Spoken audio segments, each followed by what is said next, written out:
Hola, soy Gueter Paului, haitiano, estudiante de la maestría Población y Desarrollo en la Flaxo, promoción 2016-2018.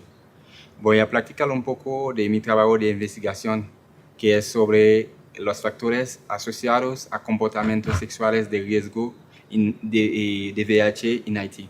Como sabemos, al fin del siglo XX, el mundo ha experimentado una epidemia muy grave que es el SIDA, y Haití no fue una excepción. Tuvo la tasa la más alta de la región caribeña, dado el progreso del sistema de salud. Los individuos siguen teniendo como comportamiento de alto riesgo, ¿no?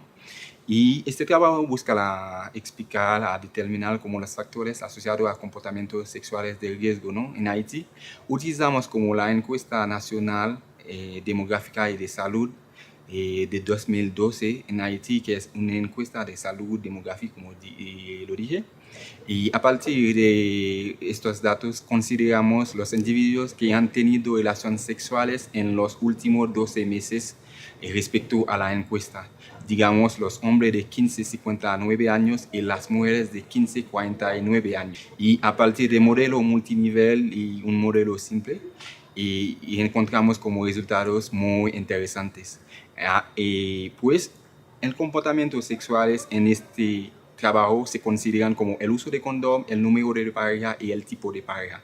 Y a partir de los resultados encontramos que en las comunidades urbanas los individuos tienen más posibilidades de presentar comportamientos sexuales de riesgo, y los mayores presentan como más posibilidades de experimentar comportamientos sexuales de riesgo.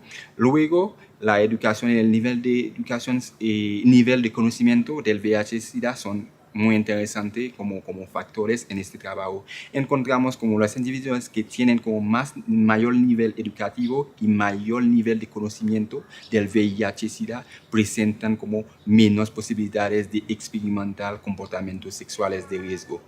Y entonces, como respecto a estos resultados, se ve como el nivel de educación es muy importante para comportamientos sexuales de menos riesgo.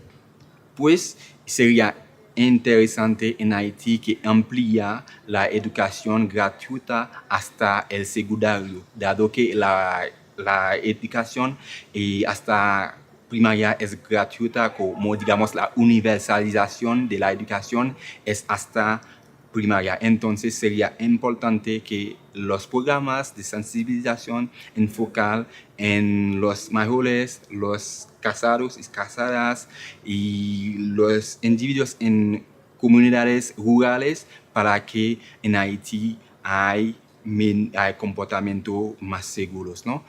Bueno, esta investigación es muy importante para que el gobierno vea la importancia de la educación y el conocimiento para comportamientos sexuales más seguros. Gracias. Hasta luego.